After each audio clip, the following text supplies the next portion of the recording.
Never piss off a rich redneck. Posted by effective_fix3235. If you like these stories and want to see more, please like and subscribe. This is a story about my grandparents' friend. I was a young teen, but given the outcome, this story has stuck with me. I've sat on this story for a while, but it's so satisfying to see a gaggle of Karens taken down a notch that I figured I'd share. For the sake of this story, we will call my grandparents' friend William. Now, my grandparents knew William from way back. My grandmother knew him from school, and my grandfather met him after marrying my grandmother. Anyways, in the 60s, Grandma was a manager at the 7-Eleven. William led a crew that went there every day. It was the only gas station in a 30-minute radius, so everyone knew everyone in that sleepy coastal town kind of way. Now, one day William was doing a job down on the waterfront and slipped, fell, and broke his back. While he was healing from the operation and was broke as a joke, my grandma would always make sure to send him something to eat that she'd pay for when the crew would come in to grab their snacks and gas up, knowing William would simply skip the meal to save the money for his own family. My grandpa also took him to several doctor's appointments since William couldn't drive for a while and his tiny little wife couldn't wrangle him into a car by herself. William never forgot that. 20 years later, when he sold off his now very successful business and was a millionaire about 20 times over, he promptly told 90% of the world to go to hell but kept those that had always been there for him close. Meanwhile, he never moved from the house that he did since before he was rich. His only concessions to his wealth were trips with his wife to see the world and buying up quite a few acres of the forested land around him. If you weren't his friend, you'd take him for every other blue-collar worker in the town. There was absolutely nothing obvious to show that he was worth tens of millions of dollars. After his wife died in the 90s, William decided to take up a new hobby. As he lived outside of the city limits, he set up a sawmill and woodworking shop, got all the proper permits and everything. The saws were in a big old enclosed building in the middle of all that land, so in all honesty, so no harm, no foul, right? Wrong. The family that owned the forest behind William's land had just sold it to developers. Thus, the new luxury gated neighborhood, the first in the area, was born. Enter a plethora of Chads and Karens who were mostly from up north and had moved down south to take advantage of the better weather and the nearby beach.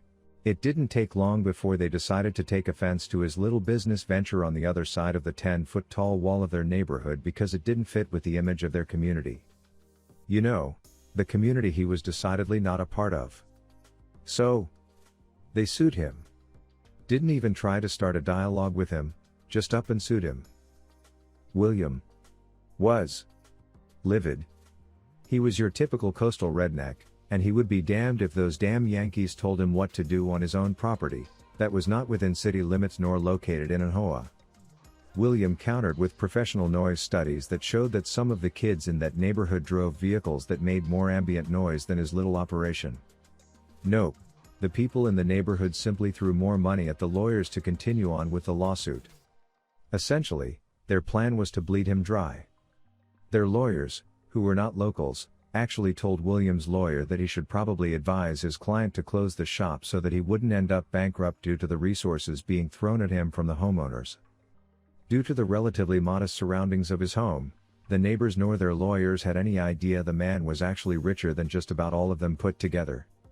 All they saw was an older dude who drove a beat-up 80s model truck and wore Dickies jeans and work shirts that lived in what appeared to be a relatively modest home, especially compared to their McMansions.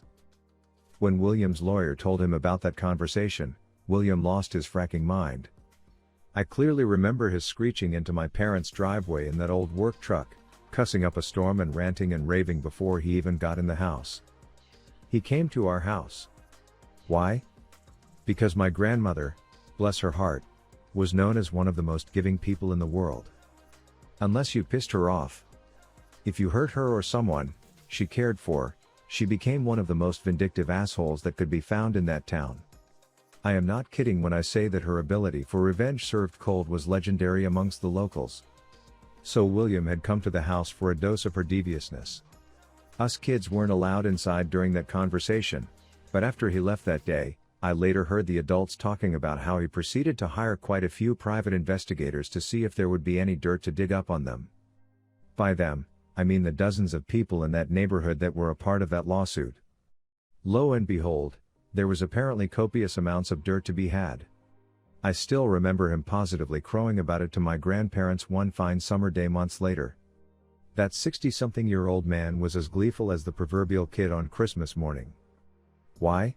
Because after he learned what his little private army dug up, he started making some phone calls to various acquaintances in high places. The ensuing fallout meant that the lawsuit was dropped. There was quite a list of misdeeds that were discovered, but the ones that I heard talked about by the adults that stick out are: there were more than a handful of individuals that owed back child support. William very helpfully had the private investigators provide the mother's updated address and employment information so that they could pursue said child support/garnishment if they wanted to. On top of that, the IRS became very interested in several of those people as well as various other neighbors.